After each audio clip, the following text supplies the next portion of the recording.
My name is Kira Butchko, and I'm co-executive director of PartnersGlobal. Joining me to moderate our discussion today is Partners co-executive director Rosalie Vasquez-Yetter. With us today also are our remarkable, resilient leaders of the Partners Network who represent civil society organizations at the forefront of peacebuilding and democracy promotion in their respective countries. Before introducing them, I want to acknowledge especially the US and other governmental representatives who have joined us. On behalf of the entire Partners Network, let me say how enthusiastic we are about the opportunity to contribute as voices of civil society to the success of the Summit for Democracy and to work closely with you during the upcoming year of action. I'd also like to thank those of you joining through YouTube Live. We'll be tracking your questions and comments and integrating them into our session. You all should have received a PDF brochure with the speakers' bios in the final event reminder email that went out yesterday. We're also sharing that document in the chat box now, so I'll not repeat that information here, but let me simply introduce my colleagues briefly so as to match names and faces. I'll introduce them in the order that they'll be speaking, but since the order on the screen is different for everyone, I'll ask my network colleagues to wave or say hello as they are introduced. So starting with our Nigerian colleagues, I first of all want to introduce Kemi Okenyodo. Kemi is the founder and executive director of the Rule of Law Empowerment Initiative, also known as Partners West Africa, Nigeria. Hi, Kemi. Really quickly, Kira, I'm just going to interrupt. We, unfortunately, for everybody on the call, we had a last minute change. Kemi has an emergency. She's not able to come and join us today, so it'll just be Sia with us. So thanks. I didn't catch that. Okay, great. Well, Kemi, we'll have you on next time. Sia Iskandari is program director at P1, where she oversees the citizen security and rule of law program areas. Hi, Sia. And from Slovakia, we have Dusan Andrušek. Dusan is the founder and former director of Partners for Democratic Change Slovakia, and he currently serves as senior trainer and a consultant for PDCS. Zuza Fialova is a trainer, coach, and analyst with PDCS and has extensive experience on civil society and social movements. Hi, Zuza. And our colleagues from El Salvador include Noemi Molina. Noemi is a gender and social inclusion specialist who leads the human rights team at Partners El Salvador. And Luis Figueroa, he is a dialogue and social inclusion specialist at Partners El Salvador. And finally, my remarkable and resilient co-executive director at PartnersGlobal, Rosalie Vasquez-Yetter. We look forward to hearing from all of you in just a few minutes. We envision this event as really interactive and a dynamic discussion, and we've have time reserved for audience questions to each speaker team after they present. So please do send your questions in throughout the webinar. You can type them in the chat here on Zoom and make sure you send them directly to the moderators or the panelists. And those who are joining on YouTube can connect there. And again, we have colleagues monitoring all three channels, and we look forward to robust discussion. And now Rosalie will set the stage for the conversation. So over to you, Rosalie. Thank you, Kira. Well, welcome everyone, and re-welcome everyone. As you all know, President Biden has launched the Summit for Democracy as a structured and very deliberate effort to catalyze government and broader global coalitions to elevate and amplify democratic values and actions during this very, very, very troubling period where, as we all know, democratic principles are under attack globally. And as a reminder, they have been under attack, and notably under attack, for the 15th straight year. The only way to reverse this very daunting trend is to collectively ensure that those of us who do work to safeguard democratic principles are as coordinated, strategic, and organized as those who are seeking to destroy them. So before we hear from our speakers, I want to share a little background on PartnersGlobal to frame today's conversation. Our organization, for those of you who don't know us, was originally named Partners for Democratic Change, and it was launched 32 years ago at a time when the symbolic fall of the Berlin Wall ushered in a movement to invest in and promote democratic structures and values in Eastern and Central Europe, as many of us know. Now, many of you on the call probably were not yet born, but a lot has happened in this brief lifetime. Our founder, Ray Scheinholz, along with a handful of colleagues, raised resources to invest in centers for conflict resolution and democratic processes in order to have them take root during the massive political transformation that was taking place there. It was a moment of people power and energy around the opportunity to build a new foundation for democratic systems and processes. Since then, our network of independent centers for peace and democratic change has emerged in many other parts of the world, both on the back of conflicts, as well as in parallel with new democratic movements and calls for justice and transparency and inclusion.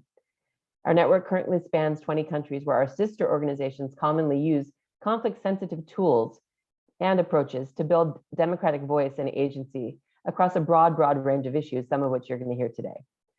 We wanted to share our commitment to peaceful and collaborative processes with you and really make a call for building resilient organizational change and approaches to counter the pressures of shrinking civic space. So that's a lot of the flavor of what we're going to be talking about today.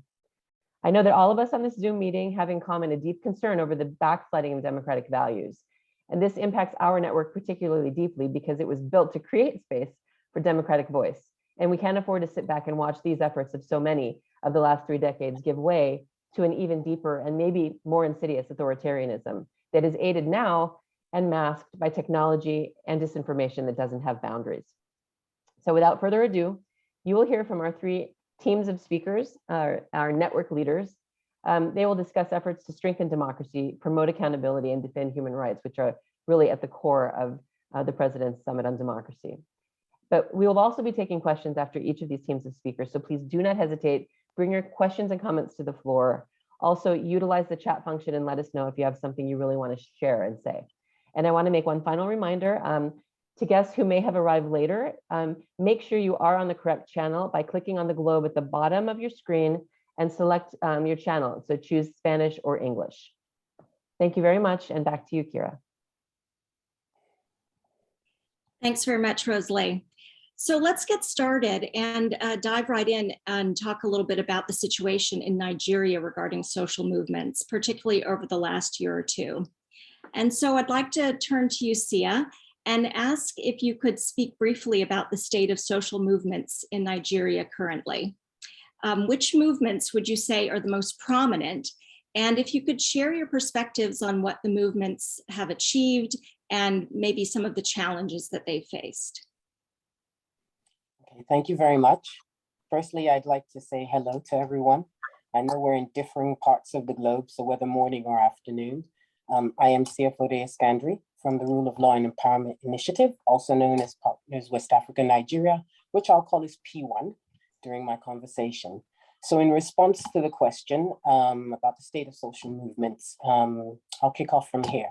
So there is a long history of social protest in Nigeria, which were rooted in the nationalist struggles for independence during the colonial era.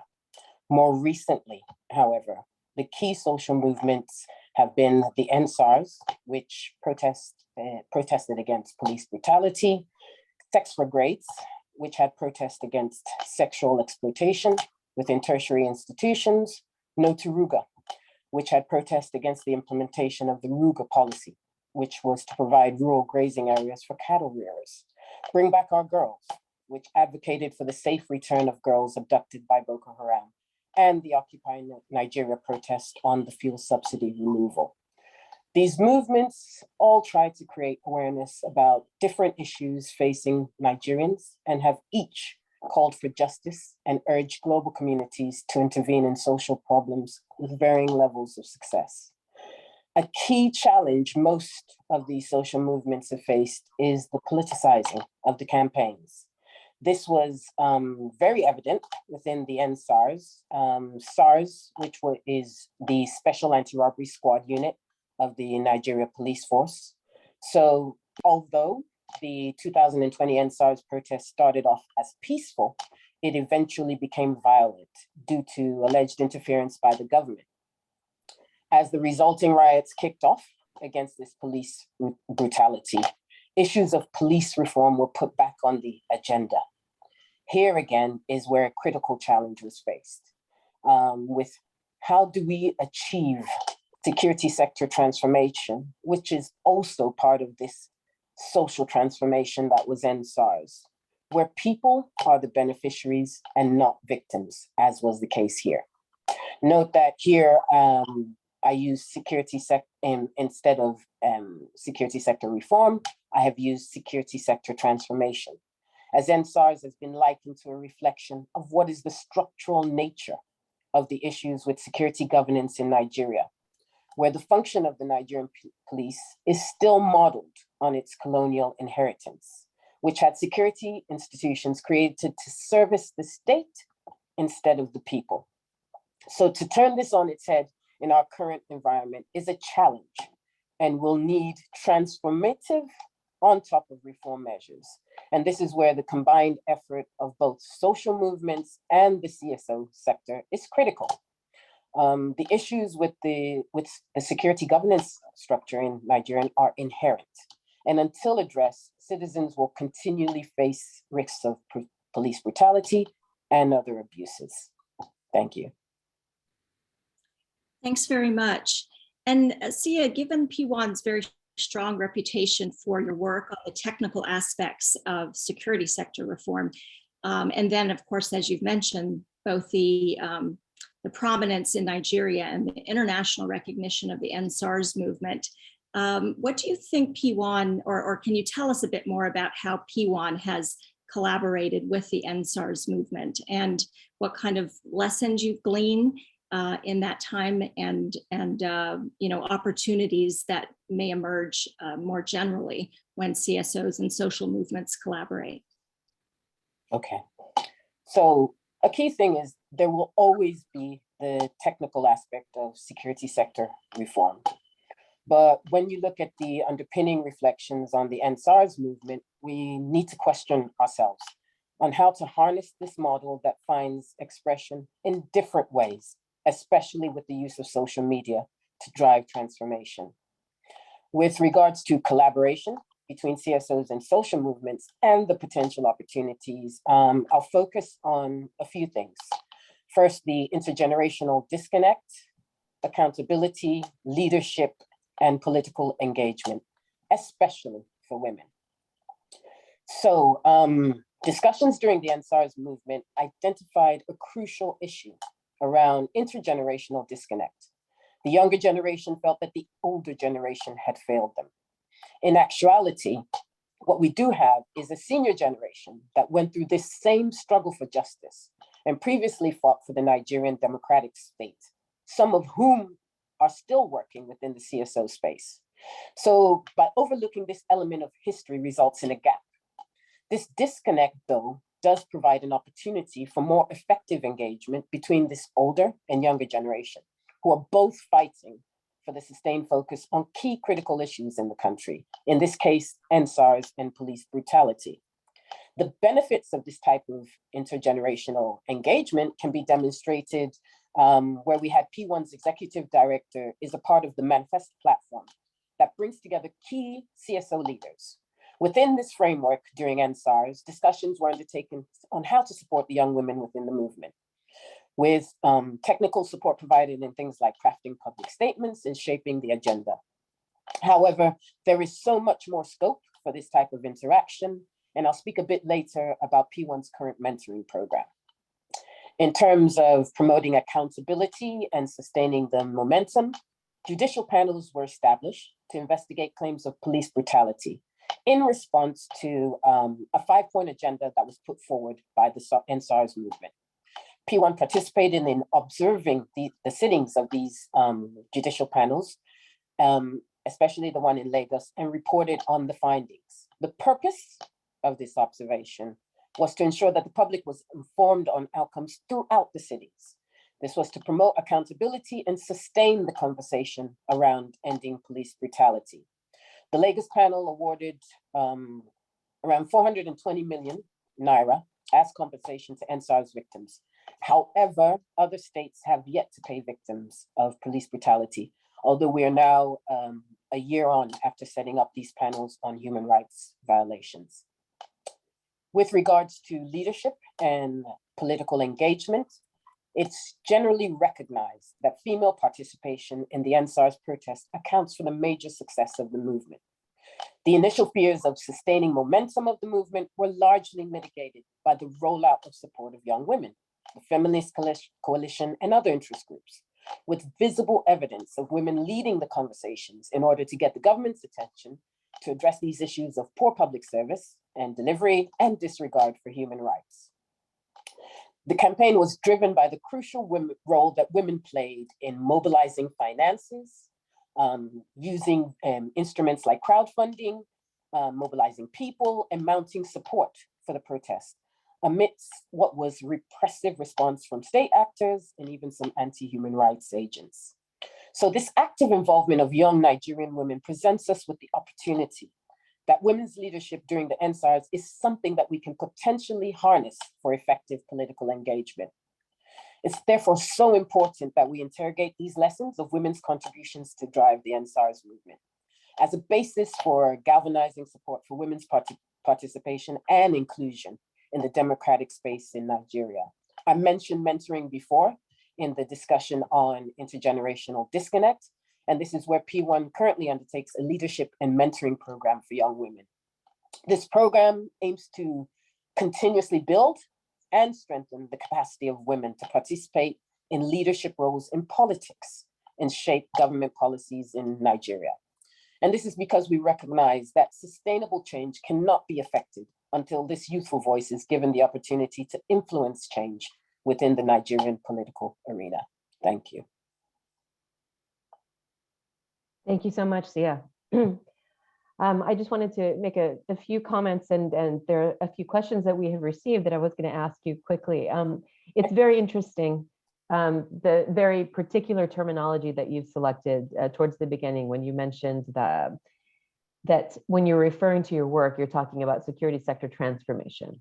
Yes. And you did make a reference to the need to kind of dispel the continued colonial legacy Yes. that is required in order to do this work. So I'm wondering, can you tell us a little bit more about that? You know, this narrative is very important in terms of when space is shrinking or if there's space opening up. So how do you do that? You know, how have you been able to introduce this concept? Are you openly calling it security sector transformation?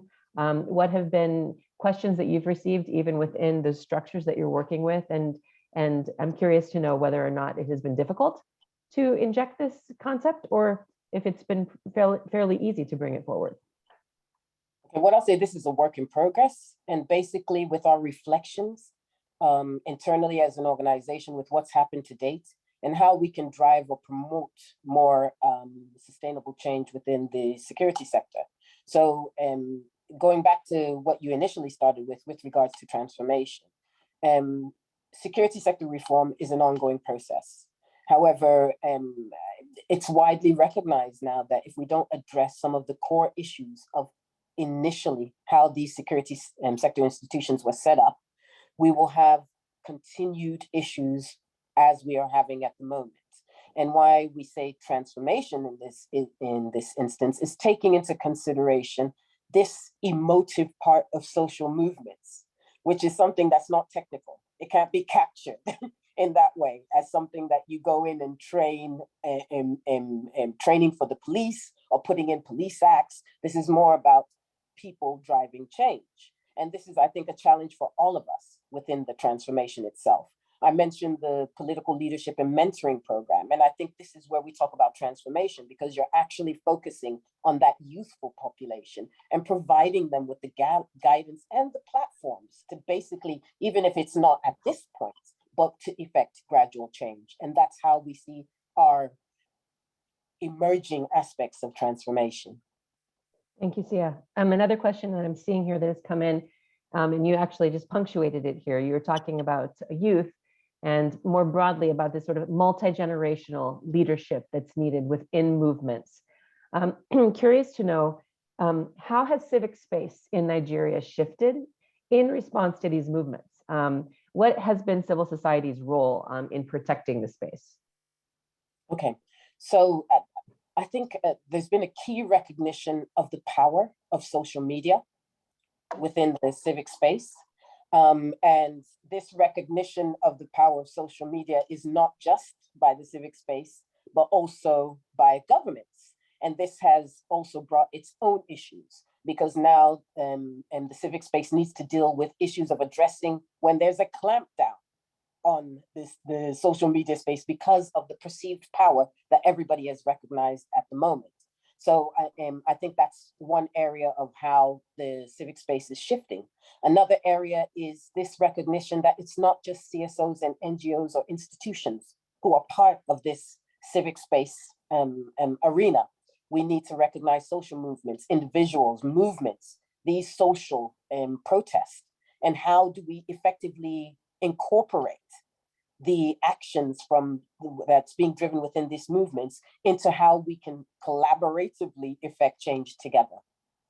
Thank you, Sia. And a final note is we've been punctuating sort of NSARS and the effectiveness of that particular movement. I'm wondering if there are any other groups or emerging voices that you are aware of and that you are working with that you think it would be worth mentioning here in this forum that really could use some support and that are working in these areas and really trying to coordinate and collaborate. Okay, well, we are keenly focused on promoting women within the space. So there's the Not Too Young to Run campaign that's being spearheaded by Yaga, Elect Her campaigns as well.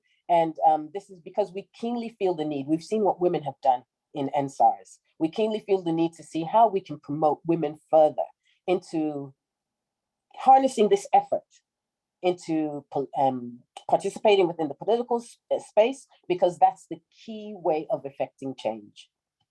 Thank you so much. Thank you. Checking quickly, I want to make sure I'm capturing questions. We are, Sia, going to be collecting other questions that have come in from our audience members. So if you don't mind, we're going to go ahead and move to our next group of speakers. Everybody who's on the call, please remember you can always use the chat function, and even if there is a speaker that you haven't been able to have your question asked to, we will maybe be able to get back to it towards the end in the wrap up, and we will also be sharing the notes as well as the questions that came through and any of the feedback and comments from all of you after the session is over. So thank you so much, Sia. Thank you. There is one comment here. Okay, I'm going to go ahead and ask it. So there is somebody, Siyun Kang, who's asking with the NSARS movement, some have described this as leaderless. Can you talk more about this and how this affects the dynamic of the movement? So yes, it has been described as leaderless, but in that itself is learning there, because no matter what, there was a drive for change. So this term leaderless, in a way, it still drove change. So what can we learn from that? Looking at the situation itself, changes were effected. And even though if we say that it was leaderless, there was still that movement in pushing the change forward through a combined effort of the youth. And I think this is where I said we need to interrogate more the movement of itself to understand how the achievements around mobilization, the achievements around promoting specific youth, promoting interest groups within it, have been able to make it such a success as it is. So although the term leaderless is there must have been that drive for change coming from different channels within the movement itself. Thank you, Sia. And thank you for that question. And anybody else, again, if you want to bring your comments forward, feel free to do so. We will move on here, but I think you're going to feel that there is a segue. So maybe we're moving from this concept of a leaderless movement. I'm going to direct the attention now to our colleagues from our Slovakia office, our center, and we're going to be talking a little bit about a different type of movement that took place there. So my first question I want to ask to Dusan. I'm wondering if you could describe for us what was the Decent Slovakia movement and what role did women play, since we've really been focusing a lot on the role of women in NSARS as well. So if you could please start with that question, Dusan. Yes, we may share the excellent experience which happened 3 years ago in our country, where the political situation was worsening for a lot of period because we have quite oppressive government, which was very corrupted. and it had a spike which finished with the murder, with the direct killing of the investigative journalist, young journalist with his fiance, with his girl, and the response was immediate and very strong.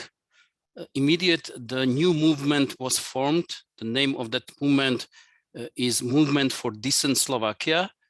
And there were specific characteristics. The movement was special mainly in two aspects. One was very clear stress on peacefulness and on the non-violence. And the second was the characteristics of the women leadership. The movement was not led by traditional strong masculine figure from the capital city, but in this case, what we've seen were a group of young people like this pair. They are two of the 6 leaders who are pair, couple. You may see the pregnant woman and her husband, and they were very excellent symbol because everybody immediately had a feeling, okay, this is something like the people, or it reminds us of the people who were killed, and the appeal from their side on the podiums and in the stage every time was very nonviolent. It was like, we are not fighting to have a confrontation. We're not fighting over the power, but we are trying to spread the message of non-violence and something where everybody will be included. And that was happening. There was very soon group of demonstrations all over the cities, in 50 cities at the same time, where thousands of people, in some of the demonstrations there were 50,000 of people. And what was interesting was this very inclusive character of what was happening. So people do not come usually to demonstrations because they are afraid of the violence and afraid of confrontation. But in this case, there was a lot of young people, the women with the strollers, with the small children. There was a safe zones where the people might see what is happening. We see the small babies which were carried in the demonstrations to show that we definitely want to have safe space, and we guarantee that in our mass gatherings we are caring about the fate and interests of everybody, children, adults, everybody. So the stressing these family values, something which is so universal, so understandable for everybody, was very motivating and very well received by everybody. So it was a good example of what was happening. The other aspect was this women leadership. Maybe I will pass the word to Zuzá to explain deeper what was happening from that point of view. Thank you, Dusan. Maybe before talking about women, we should say that this movement is a success story because it lasted like for 1 year of intensive meeting and action, and all the claims what organizers were like claiming from the government, everything was fulfilled. I mean, there were 2 claims, and that was the investigation of the murder, and it happened. And though it was, it looked like at the beginning that it is impossible because of mafia connections of the people who were responsible for this with the current government.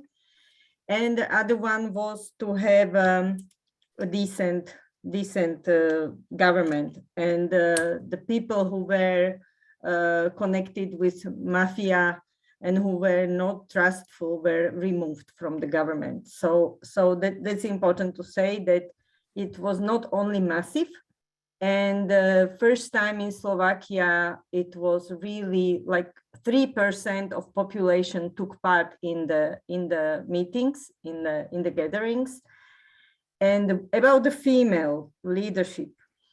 The funny thing that the female leadership was not even reflected by the leaders themselves, because they were, of course, mixed and very decentralized leadership. Their leaders were from various cities in Slovakia, and actually Dusan and Kaya, our best facilitators from Partners Slovakia, were facilitating the meetings of the leaders when they met several times during the movement, and they were discussing the strategy, discussing further steps. And it was not like there was, as Dusan said, that it was not like one strong person or one face of the movement. And the women were not only strongly present, but they themselves say that female values were introduced into the philosophy of the movement. And that was this, maybe it's a quotation, romantic character of the events, because it was about love. These two people who were killed, they were a young couple and they were about to be married. And the organizers used this story to channel the anger and the bad emotions in a society to something romantic, something like mourning, but at the same time appeal to the government and to the responsible officials to behave decently. And that's very different from what we usually see in movements, in social protest movements. So yeah, this is the logo of the movement, you can see. And it's the picture of the young couple. And this romantic character, very peaceful, the care for children, even for disabled, you know, there were special projects asking organizations working with homeless people to involve homeless people in building stages, in helping with organizing the gatherings. Disabled people had their special space where they feel safe and not like physically with very good physical access. There were in all cities, there were like special spaces for families with children, as you could see on the picture. And these were things which were like organized by women. So, and there is one other picture which is interesting from now what we are showing to you. The inclusion, what Dusan was mentioning, was also going not only through a gender or regions. Yes, here, I want to state here. These were farmers from the other part of the country, from the very remote parts of Slovakia, who were struggling against mafia, people connected with the government, people who were taking away their lands and even physically attacking them. And these farmers, they came across the country on the tractors and on their machines, and they were welcomed by these intellectual youth and city people in Bratislava, though they caused terrible traffic jams in the middle of June. So, you know, the government was thinking that, okay, now these people, these root farmers, they will come to Bratislava and they will make people angry because they cause traffic jams, but this was not the case. People were welcoming them, hosting them, provide them food and comfort to be to stay in the capital. And even the organizers of the gatherings, they help them to establish contacts and meet some people in parliament and in the government to talk to. So this is another example of inclusion and of this, what they call female values. That means cooperation and empathy to other people's problems as well. Though the farmers' problems, they did not directly connect it to the problem of free speech or journalism or killing somebody, but it was taken very seriously. In that case, we've observed also that the idea of non-confrontative, non-violent approach was reflected not only in the behavior of the protesters in the way that they were trying to discuss with the police, include them into the discussions. It was also reflected in the character of the speeches, in the vocabulary, in the selection of the music, in the spaces. So that was a very important part, that the whole mood was created around these symbols, and the symbolic level was same important as the other kinds of behavior. So in our case, it was quite going against the traditional approaches, which were very attacking. Even in this tragical situation, the lot of humor was used in the speeches and in the events and in happenings, and that was very helpful, because you cannot do much violence if there is a humor and a lot of jokes around. So that was a very nice lesson, which is one of the explanation why it was quite successful. Yeah, and we must say that during 1 year of ongoing protests, so it was very frequent, like every week, then later on every month during the summer. And there were, of course, many provocations from the government side, but there was no single incident of violence reported by the police or any forces. So it was really, really successful in even this basic non-violent behavior and responsibility of what is going on during the gatherings. And maybe the last comment, that we tried to consult the leaders of this movement, because they asked us to do and to have some assistance.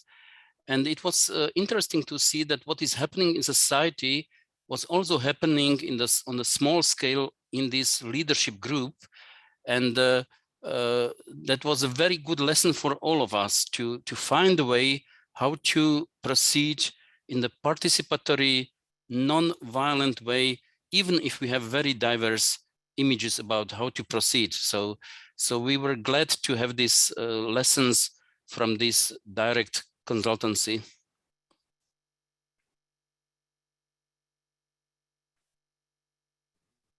Thank you so much, Dushan and Zuza.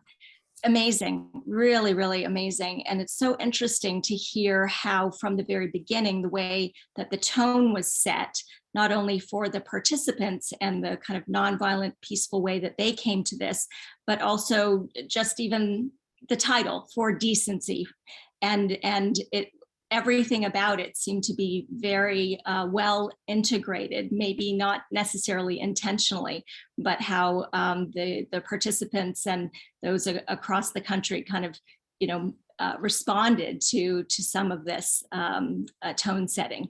And I imagine too that the government and their reaction then was tempered because they weren't facing, violence. I wonder if you could talk a bit more about your role and what PDCS did. You talked a lot about the tactics, some of the kind of the methodologies behind the approaches, but talk a bit about how you or other CSOs kind of were involved and the roles that you all played perhaps in supporting the individuals within the social movements or the subgroups? From time to time, there were sharp, open-ended questions, because this movement was facing troubles which they didn't expect it, like the confrontations between the capital and the regions. And the information every time went very slowly, relatively quickly, but it was felt like coming very slowly from the capital. And there was a lot of troubles to sustain the peaceful, non-violent character of the old messages, because some people were losing patience and had the feeling that is not enough efficient, and that needed a long discussions. So we had a long discussions about the best way. One of the problems was the role of the seniors and the traditional leaders, because we passed few revolutions before, but every time in these previous revolutions, the main figures were usually senior men from intellectual circles from the capital. And to change this approach needed a lot of discussion, that this is not functioning approach, that we need the new leaders, new emerging leaders, that there is a natural, understandable confrontation between the people who are 30 years older and offer the old experiences, and having the new character and new vocabulary was crucially important. So our role was more listening and reflecting what the leaders were offering. We didn't want it to be somebody who will be pointing to the proper and improper approaches, because they've learned from their discussions what is the best way for them. And we were trying to help with the process, but not intervening into the content side of the problems. Thank you.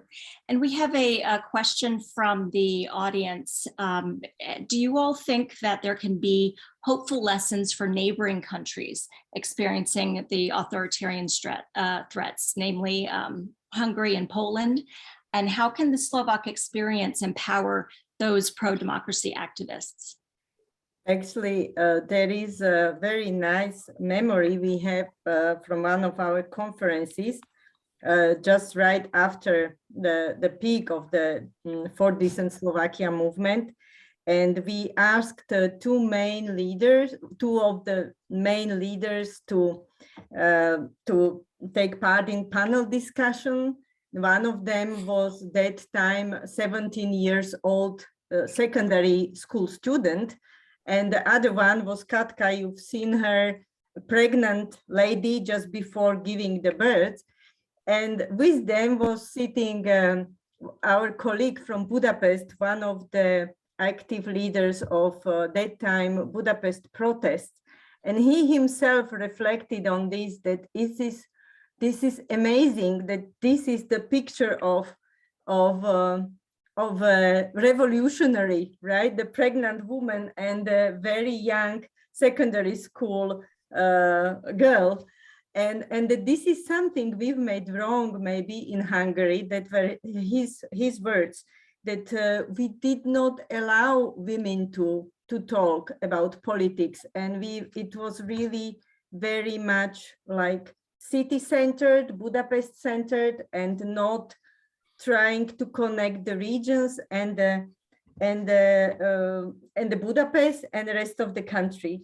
So maybe these are things which we found out when analyzing ex post and talking to leaders and talking to many other people who helped all around the country, that this diversity and the empathy to problems of people of various social classes and various professions even, because they were like a group of medical workers having problems with in medical sector, and they were protesting themselves, but then they made like join civic initiatives. So they were teachers, medical workers, artists, and creative professions. And all of them, they had their own particular problems they wanted to solve with the government. And actually, Kaja Mikova, who is here with us, but she is hidden, but she is showing the pictures. Yes, and Kaja was facilitating this group of various civic initiatives who joined together in one group, speaking by one voice in a certain point of time, saying, yes, we are all dissatisfied, but we want to work together to solve problems of our country. And that was very, very important to not protest against, even, sorry to speak so long, but maybe it's worth to say why the title For Decent Slovakia, because at the beginning, maybe it sounds kind of strange in English. And it was also demonstrating that we are not against, but for something. That means we appeal for decency. And this word comes from Slovak word slušnosť, which means decency, but something also like well-behaved person or gentle manner or honesty, something mixed together. So this is very, very, very gentle word itself. So we appeal for something, not against, not protesting against the corruption or whatever else. Absolutely, absolutely. And peaceful change, making change as opposed to resisting change. Yeah, so we have several questions. I think we have time for one more question, and then we will definitely pass along the other questions to you all following the program. So if you can describe a bit how PDCS was invited to play this facilitation role, and how was your credibility involved, or what made you all the right organization to take on this role? In the beginning, there were more friendly connections because people knew us because of the trainings, because of the functioning in this area of democratic development. And in one moment, somebody recommended us, and because there were these connections and previously created trust, so we were invited to assist. And we, from the beginning, we were trying to be sure and explain that very, very clearly, that we would be glad to help, but our role is not partisan. It's we do not want to interest or to represent any party view, and we are not non-partisan. We have no connections, because it was every time the very important way that some people who were against this movement, they were suspicious, and they were trying to write the articles in newspapers how it is led and managed by the interests of political parties and foreign actors, and that was not true. Even the financing was made by own sources. So these people were very skilled in crowdfunding and the ways how to collect some necessary money from the ordinary people, and thousands of ordinary people were funding that, because the image was so impressive, and that was a very, very successful way how they were getting the money for the demonstrations. So our role was more, and the way how we were invited was step by step, by showing and being useful in the right moments, but we were very careful not to jump into the expert role in that direction. Wonderful. I just want to share one comment that's in the chat with you all. Kimberly Best says, this is incredible. Instead of competing with who had the biggest problems that should be addressed, even the presence of problems was cooperative. I hear everyone mattered and all problems were real. Here, if you're for one thing, it's assumed you're against something else. So beautifully inclusive. So thank you so much. We have a few questions about the role that the EU might have played or their reaction, and on financing by international groups. So maybe we can get to those after we have our presentation from our friends from El Salvador. So thank you so much for this, very, very interesting. And turn it over to you, Rosalie, to talk with Noemi and Luis. Thank you so much, Kira, and thanks so much to Susa and to Dushan. I know that we could go on forever with all of our panelists, and we hope that those of you who are with us today, you can make these connections and continue these conversations. It's really meant to be a conversation. One of the other comments that struck me, or it's a question and comment, is really about the role of wellness in movement making. And I know that this is something that can be part of the comments that are coming back from Noemi and Luis now. So even though that was a question for our Slovak colleagues, we didn't have time. Keep that in mind. How does wellness and really actively out there being involved in social movements, how do they mix? So without further ado, I think the first question I'm going to ask Noemi will be to you. And I just wanted to know, what were the factors and barriers to cooperation that you have seen and noticed in the work that you have been doing in El Salvador recently? And we all know that there's a lot happening there right now. And we want to also tell you that we're all united with you in the struggles and in the challenges of civic space in El Salvador. And to say challenges and barriers to the movements that you're working with, but also what really have been the tools and the tactics and the conflict sensitive tools and mediation tools that you have been using. If you can take both of those two parts of that question, Noemi, we'd appreciate it. Thank you. Muchas gracias, Rosalie. Ha sido muy interesante escuchar a nuestros colegas de Eslovaquia, de Nigeria, y ver cómo compartimos retos muy similares en cuanto al tema del sector de seguridad, los retos en materia de estrechamiento de espacio cívico. Y bueno, vamos a hablar un poquito de los retos que está viviendo El Salvador actualmente en este campo más adelante. Y me gustaría, gracias por tu pregunta, Rosalie, empezar por contar que Partners El Salvador ha tenido una experiencia muy interesante en los últimos años, facilitando un proceso de diálogo, construcción de consensos e incidencia colaborativa al interior y entre representantes de sociedad civil de 4 grupos de población en situación de vulnerabilidad: mujeres, jóvenes, personas con discapacidad y personas LGTBI.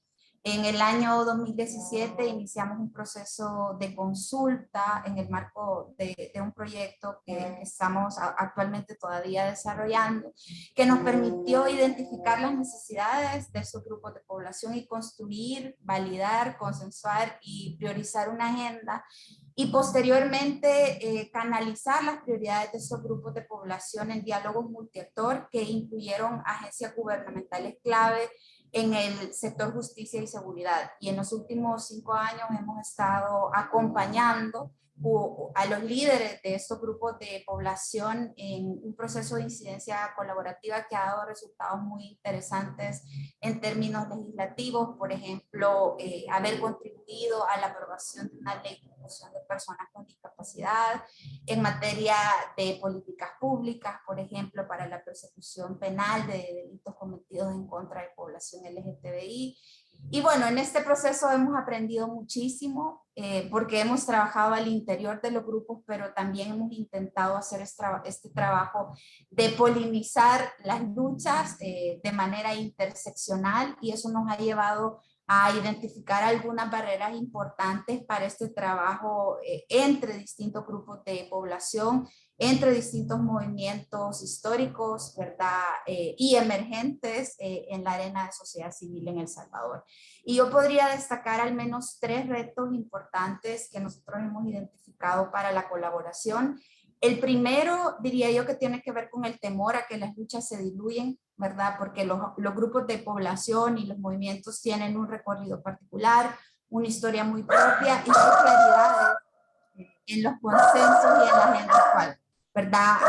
Hay muchas cosas sobre las que pueden haber, perdón por mi perrita, se le ocurrió ladrar a esta hora.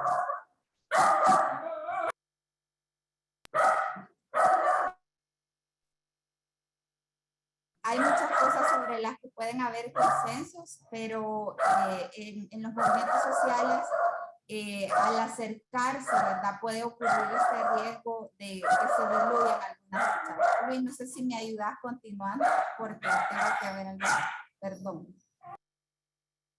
Gracias, Noemí, Noemí, y gracias también a todas las personas que están sintonizando este evento. Y bueno, para continuar un poco con lo que mi colega estaba explicando, una de las otras de las barreras importantes con las que nos hemos encontrado son algunas rupturas al interior de los grupos o diferencias de enfoques o falta de profundidad en el entendimiento de las realidades que viven otros grupos, por ejemplo, que no están históricamente conectados. Es natural que al interior de los movimientos sociales hayan rupturas, diferencias. Muchos no tienen una experiencia o una historia compartida y desde una perspectiva sensible al conflicto, esto no está mal, ¿verdad? Es natural, pero ciertamente influye en la manera en la que los grupos interactúan entre sí y su predisposición a invertir tiempo y esfuerzo, además, en determinadas iniciativas. Por otro lado, pueden haber diferencias que sin duda pueden dilatar, retrasar la generación de confianza para posteriormente generar acuerdos. Creemos que un obstáculo significativo en este esfuerzo es la desconfianza y el contexto polarizante y amenazante en que El Salvador se desenvuelve en estos tiempos. Es una barrera muy actual que tiene que ver mucho con la situación que está pasando actualmente el país. La sociedad salvadoreña de posguerra ha estado altamente polarizada y en la actualidad el estrechamiento del espacio cívico, así como el intento por silenciar voces disidentes y también el incremento de discursos de odio y de separación de la sociedad, son factores que generan un ambiente poco propicio para la colaboración y que es una condición muy importante para generar la confianza entre estos distintos actores y poder construir acuerdos. A pesar de esto, aún en este contexto, podemos afirmar que vivimos en una sociedad con una amplia vocación organizativa y participativa y que aún en momentos de mucha represión, la población ha salido a la calle a manifestarse cuando ha sido necesario. La posibilidad de ejercer desde una perspectiva de derechos, el derecho a la participación, a la asociación y a la libre expresión es vital para asegurar los pesos y contrapesos tan necesarios para que funcione la democracia y la sociedad civil en El Salvador. En este sentido, hace un rol fundamental en esta dirección. Entre nosotros podemos además mencionar que estamos convencidos que la colaboración sigue siendo la alternativa. Nosotros lo vemos todos los días en estos espacios colaborativos que de manera orgánica se organizan y siguen levantando la voz por los sectores más desfavorecidos en El Salvador, como las personas afectadas por la violencia, las víctimas y familiares de personas desaparecidas, la discriminación, etcétera. Me gustaría, bueno, quizás hablar un poco de algunos de los herramientas que usamos nosotros desde Partners El Salvador, tanto para trabajar de manera colaborativa como para promover la organización y el acercamiento de los diferentes grupos. Nosotros promovimos desde nuestro inicio hace casi 8 años como organización que el diálogo no solamente debe ser una estrategia para alcanzar objetivos y para lograr acuerdos, sino también nos propusimos a que el diálogo fuese contenido, fuese sujeto de temas para formar a los liderazgos. Esta formación que hemos promovido ha incluido técnicas de negociación, enfoques específicos como do no harm o acción sin daño, en lo que nosotros hemos trabajado mucho a lo largo de estos años en formar liderazgos de sociedad civil con estas herramientas que posteriormente puedan serles útiles para la labor que realizan desde sus grupos. Hemos invertido además mucho tiempo en la generación de confianza y en trabajar a partir de las necesidades de los actores principales para convertir estas necesidades y a estos actores en el centro de nuestras actividades. Hemos desplegado mapeos de actores para identificar liderazgos emergentes, grupos nuevos que puedan unirse en una conversación para atender las necesidades, pero con un enfoque más interseccional y de mayor colaboración entre actores que no han sido tradicionalmente, no han estado tradicionalmente juntos. También nos propusimos ser facilitadores de puentes entre estos colectivos, estos grupos y otros actores, como por ejemplo instituciones estatales que hasta hace un tiempo pudimos contar, incluirles en una mesa en mesas de diálogo para atender las necesidades que estos grupos habían expresado y priorizado en un documento que pudimos facilitar que se llama Hoja de Ruta Colaborativa de Inclusión y Derechos Humanos. En este documento están escritas y priorizadas muchas de las necesidades de 4 grupos de población que hace un rato mencionó mi colega Noemí, que son población LGBTI, mujeres, jóvenes y personas con discapacidad. Decidimos promover y trabajar con enfoques transversales como el enfoque de género e inclusión social, la interseccionalidad y el enfoque do no harm o acción sin daño. Finalmente, hemos promovido con nuestros socios una inversión basada en las necesidades de los actores con los que trabajamos y hacemos siempre un llamado a la cooperación a partir de estas necesidades y de conocer las realidades de los grupos para promover diferentes iniciativas financiadas desde este sector de la cooperación.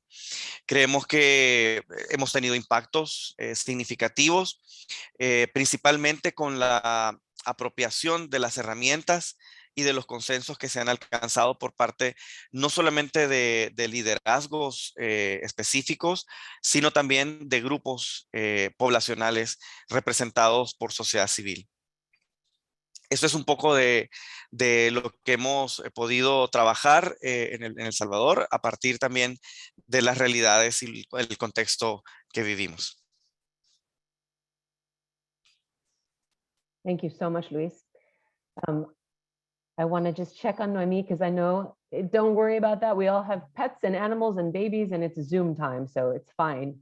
I know you wanted to make 3 points and I know that Luis came in and sort of, I think, hit those points. But Noemi, before we move on to the final question, I wanted to check and see if you wanted to add anything to what you were saying before and to remind anybody that has questions, go ahead and use your chat. So Noemi, ¿algo más?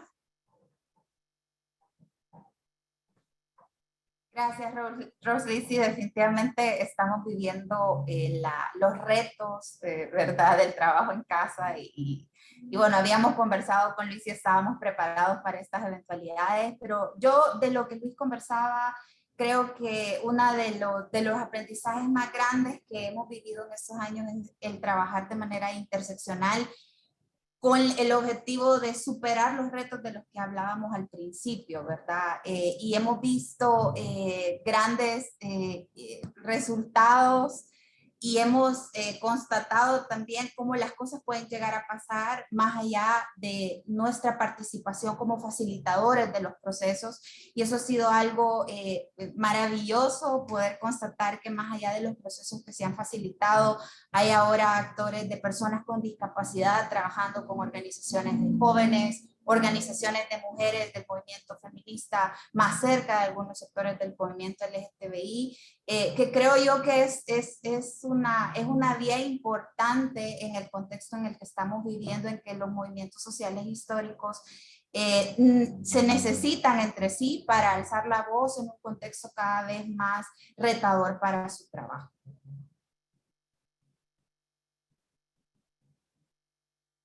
Thank you so much, Noemi. So we do have one more question for this team, and just to bring us to reality, right? We're all here because we know and feel the realities of the closing space and of the shifting tides. And these two colleagues who are with us are really experiencing it firsthand right now in their country.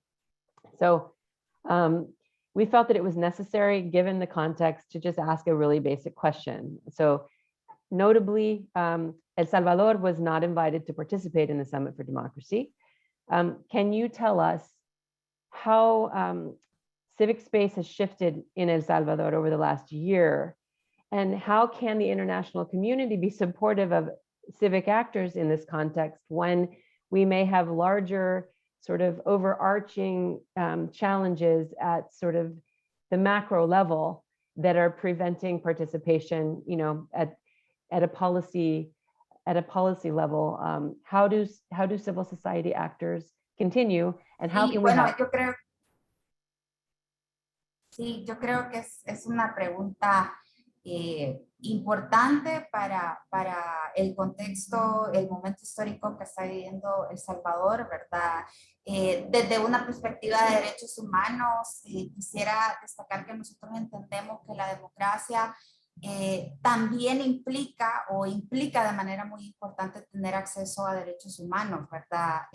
No puede haber democracia plena sin que exista el respeto a los derechos humanos y a la dignidad de todas las personas, y en ese sentido nosotros estamos viviendo retos significativos en esta arena y respecto a la solidificación que en alguna medida se había conseguido en la posguerra de nuestras instituciones democráticas, ¿verdad? Por ahí dicen, teníamos una democracia imperfecta y ahora extrañamos esa democracia imperfecta porque estamos moviéndonos hacia un sistema diferente, ¿verdad? Es ineludible reconocer que estamos en un momento de debilitamiento de los sistemas democráticos y de estrechamiento progresivo del espacio cívico de una sociedad altamente polarizada por discursos de odio y populismo.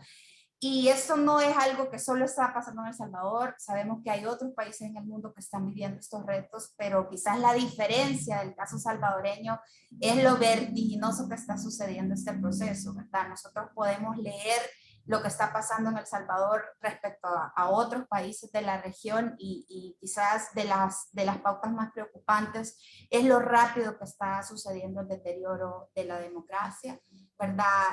Hay que recordar que la democracia salvadoreña es muy joven, tiene una historia muy corta respecto a otras democracias del mundo, ¿verdad? Apenas en los años 70 teníamos gobiernos militares y el mal manejo de la conflictividad trajo o derivó en una guerra civil que duró 12 años, ¿verdad? Hubo un proceso de diálogo que llevó al fin de la guerra a principios de los años 90 y a partir de ahí se considera, ¿verdad?, que se abre el espacio cívico, político y se logra fortalecer a las instituciones democráticas para gestionar la conflictividad a través de ellas, ¿verdad? A pesar de lo anterior y que esto ha sido la vocación de nuestra sociedad en los últimos 30 años, podríamos decir, una mayoría descontenta toma la tendencia, ¿verdad?, de un modelo de gobierno más de corte autoritario y poco transparente, que es lo que ahora tenemos, ¿verdad? ¿Qué cambios han habido? Y creo que los cambios se pueden resumir muy fácilmente en la concentración del poder en el Ejecutivo, particularmente en la figura del ciudadano presidente, ¿verdad? Se ha dado desde con la elección del nuevo Congreso en el año 2020, en el que el Ejecutivo toma control mayoritario de la Asamblea Legislativa, ¿verdad? Se han venido dando una serie de retrocesos que incluye el debilitamiento o desmantelamiento de importantes instituciones, ¿verdad?, que protegían a grupos en situación de vulnerabilidad, con una narrativa antiderechos, ¿verdad?, como por ejemplo el desaparecimiento de la Secretaría de Inclusión Social, que había sido un logro para reivindicar al interior del Estado la lucha de grupos en situación de vulnerabilidad, particularmente mujeres y población LGTBI, ¿verdad? Luego hay también la caída significativa, ¿verdad?, del porcentaje de participación ciudadana en las recientes elecciones, ¿verdad? Que a pesar de eso dieron al Congreso mayoritariamente al partido oficialista, y a partir de ese Congreso, ¿verdad?, tomado o controlado desde el Ejecutivo, se han tomado decisiones que han implicado cambiar a los magistrados de la Corte Suprema de Justicia, reemplazar casi a un tercio de jueces, atentando muy claramente contra la independencia judicial, elegir de manera poco transparente al fiscal general de la República y así debilitar todos los mecanismos de control del poder, ¿verdad?, incluyendo los mecanismos de rendición de cuentas. A la fecha, y quizás de esto es de lo más preocupante para la sociedad civil, empiezan a verse expresiones más graves que atentan contra la integridad y los derechos de personas naturales y jurídicas, ¿verdad? Entre ellas vigilancia, linchamiento mediático, espionaje cibernético, acoso fiscal, ¿verdad? Y persecución y encarcelamiento de adversarios políticos de partidos tradicionales, ¿verdad? Así las cosas, creo yo que una de las últimas amenazas y de las más preocupantes para la sociedad civil también es la discusión actualmente en curso de una ley de agentes extranjeros, ¿verdad? Que lo único que tiene de similar con la de los Estados Unidos es el nombre, ¿verdad? Y que es básicamente una estrategia de ahogamiento de la sociedad civil organizada a través de impuestos y sanciones que están muy encaminadas a obstaculizar su funcionamiento, ¿verdad? Entonces, creo yo que pueden contarse muchos acontecimientos en el último año que dan cuenta de cómo ha venido minándose el sistema democrático y por consiguiente los espacios de participación ciudadana a los que veníamos acostumbrados también se han debilitado muchísimo, y eso vinculado con la pregunta anterior, ¿verdad? Creo yo que habían espacios muy interesantes en que sociedad civil había logrado acercarse al Estado para construir de manera colaborativa soluciones a los problemas históricos de nuestro país. Sorry, Noemi, I'm just trying to, I'm aware of the time and I wanted to see if maybe we can open it up, because a lot of the themes that you're bringing in now are actually shared by many of the panelists. And didn't mean to cut you off. I think with the translation, it's difficult. No, no hay problema. Okay, so, we have, little under 10 minutes left. No hay problema. Yo creo que hemos hecho el recorrido por la situación de El Salvador y bueno, esperaríamos a ver si hay algunos otros reacciones o comentarios.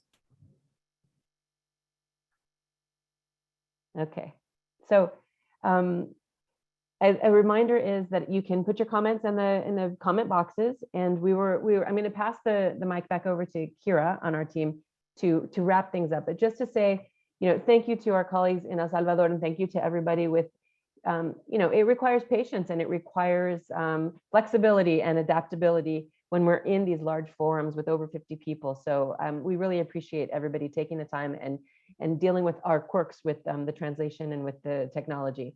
Just to say, there are some common themes that we've been hearing around the need for tools and tactics to be very definitive in some cases, so that you have nonviolent language, nonviolent symbolism, intersectionality across the different groups that are working, really bringing in the voices that are typically not there, particularly in the case that's very live right now in El Salvador. But we know that many of you, including our other speakers, have passed through these phases, and there's a lot of lessons learned. So we want to take this time now to share those lessons. And I'm going to send it back over to Kira, who's been monitoring the chat. So thank you again to our colleagues in El Salvador. And, we're all with you. And hopefully in these next few minutes, we can come up with some ways that we can all work together and, help you continue to do your work despite all of these challenges. So Kira.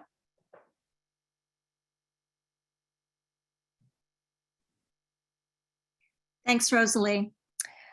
Yeah, and thank you so much. We are really with you, all of our colleagues, and especially those in El Salvador now.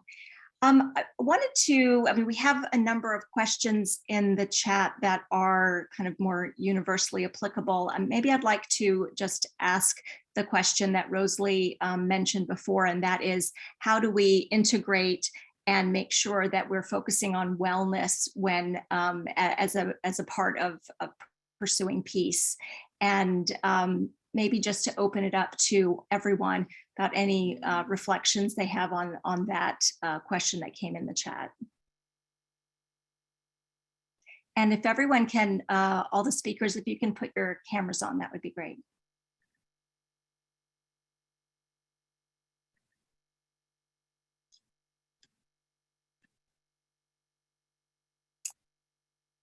Does anyone have a thought? I think the the importance of making sure that we are taking the time as workers in this area, as activists, to focus on self-care and reflection is really something we've been looking at a lot at Partners Global. And just any thoughts that you all have about how that applies in with your staffs, and then in the larger community with the movement leaders and others that you've been working with.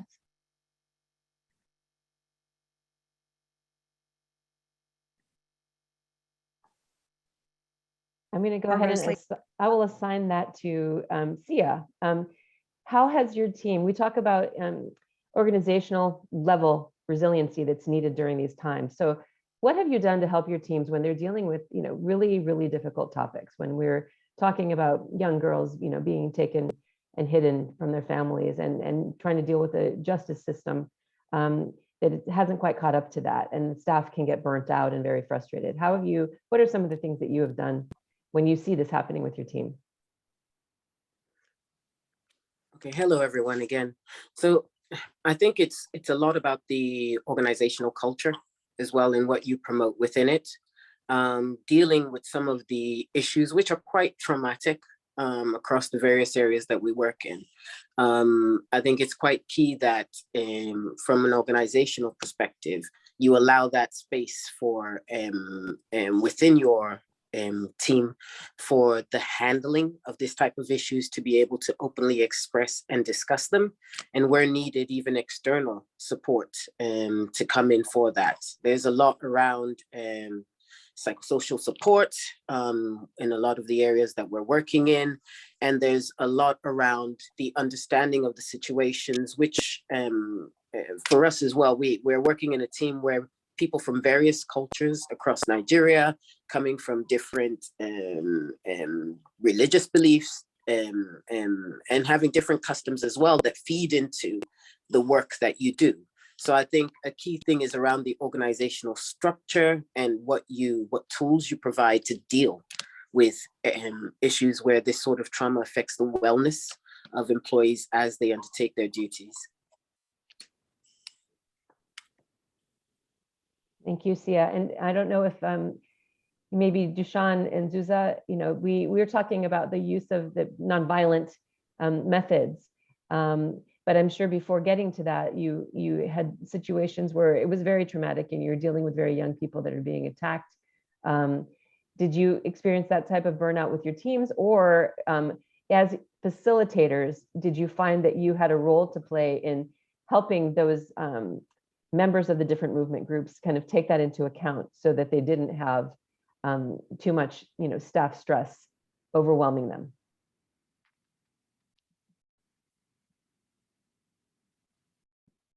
I may describe our experience that even the official consultant who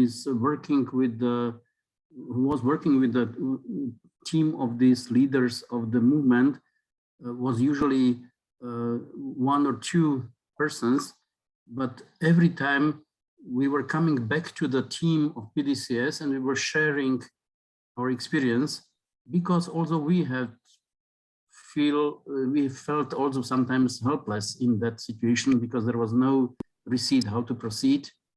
And it was very helpful that the responses or recommendations were result of our inner discussion of the team. That was not the work of 1 or 2 persons, but it was work of, I don't know, 12 persons who were discussing regularly and trying to keep the some rules how to proceed with this information, not to use that in the open discussion with the media and so on to protect the leaders of the movement. Thank you. That's so important, Dusan, and thank you for your thoughts as well, Sia. So we're getting to the end of our time together, and I wanted to ask one final question and really pose it to everyone and circle back to kind of our opening remarks, and that is during this week when the Summit for Democracy is ongoing and happening today with the closed sessions with the governments. And I wanted to ask for each of you to share your thoughts about expectations of the summit. What do you think are the expectations in your countries, whether officially represented or not? And when thinking about, civil society's expectations, it certainly is an expansive definition that we're thinking about, including the social movements and other civil society actors. So maybe I can ask, why don't we go first to the El Salvador team?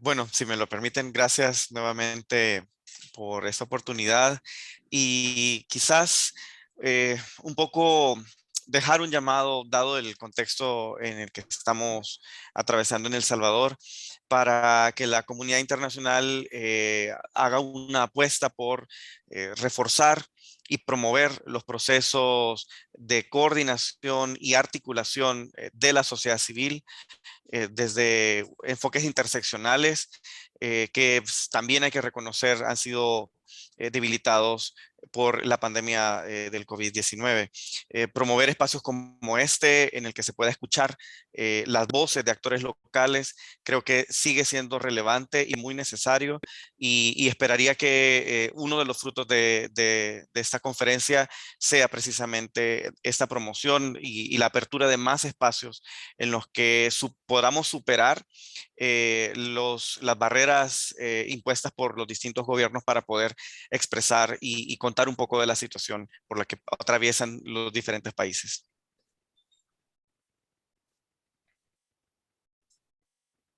Great, thank you very much. And Slovakia, any thoughts from your side?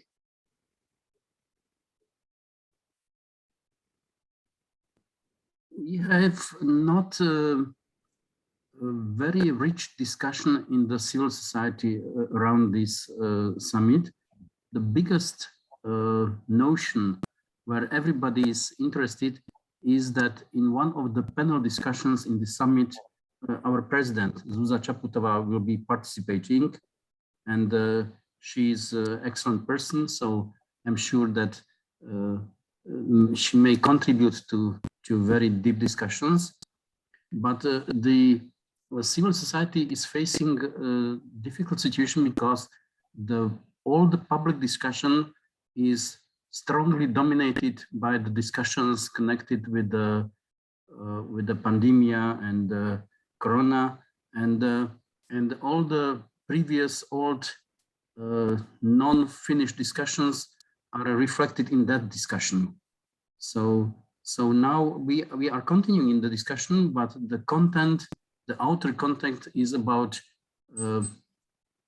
how to proceed in these difficult situations when the society is divided, when there is a missing public dialogue about the ways how to cope with the corona, and the content for this, or reflection for this, is going through that discourse and through this narrative. So I think that in that sense, these discussions might be very useful And some of that might be reflected also in these current issues of these days. Absolutely. Thank you, Dushan. And Sia, I'll give you the final word. So I think an understanding that peace and democracy means different things in different contexts. There's a localized contextuality around what citizens from different states and countries understand by this and how we achieve this. And as everyone had said, with this current environment, with the dealing with the pandemic that we're living in, civil society on its own is facing even more challenges than it was before. So with whatever outcomes from the discussions, basically seeing what can be leveraged to enable civil society within all our different contexts to continue working as effectively as possible. Thank you so much. And as we close our program today, I want to extend our special appreciation to Sia, Dusha, Zuza, Noemi, and Luis for sharing their experience and perspectives on the power of the people to influence change. The social movements of today may be attempting to create change. Think of Arab Spring or Occupy Wall Street. They may be working to resist change. Think of the anti-globalization movement, or to give political voice to the otherwise disenfranchised, such as Black Lives Matter and many other civil rights movements around the world. But whether we're creating or resisting change, the number of social movements and the collective alliances behind those movements continue to grow. And so in turn, we must continue to reflect together on how civil society organizations can support, tap into, and leverage the power of social movements in furtherance of democratic values. And then we need to put those strategies into concrete action. So friends, here we salute your enduring commitment and dedication to peaceful change, along with all of our other colleagues across the network, and so many of you here today, even when the work may involve considerable professional or personal risk. And we thank all of you here who joined us and contributed to a rich discussion. Thanks to our Partners Global colleagues who are working behind the scenes to ensure an almost glitch-free webinar experience. And thank you very much to our interpreter, Carol Calvocota. As you know, the webinar is being recorded, and so we'll have that available on the Partners Global website in the coming days. Please feel free to share the link widely, and please reach out to us. Don't hesitate to reach out to us individually or through any of our network centers to engage on this topic today or in other areas to share our learnings. Finally, we understand and have heard from our USG colleagues that the focus of civil society groups should be on post-democracy summit activities, namely the year of action, including reviewing proposed domestic and international commitments coming out of the summit. So CSOs like us will be relied upon to help push for implementation, and implementation that is bold and robust, and will be called upon to identify critical gaps and omissions that the governments must address. We also understand that CSOs must self-organize rather than waiting for our governments to give direction on creating working groups around these broad pillars of engagement. We welcome this call for initiative, for innovation and accountability, and we at the Partners Network are ready. Together with all of you and harnessing people power, we commit to contributing our best efforts toward making the year of action a year of meaningful progress on our shared journey to democratic renewal. Thank you all for your participation, and we look forward to engaging you throughout 2022 and beyond.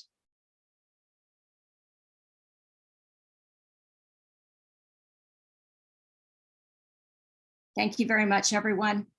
We'll be collecting the chat content and questions, and you'll see the webinar recording soon on our website. Take care. Thank you. Bye-bye.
Okay, I just took everyone out. It looks like Ali has already taken a picture, so we can go ahead and end.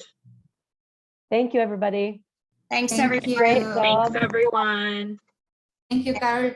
Much. We really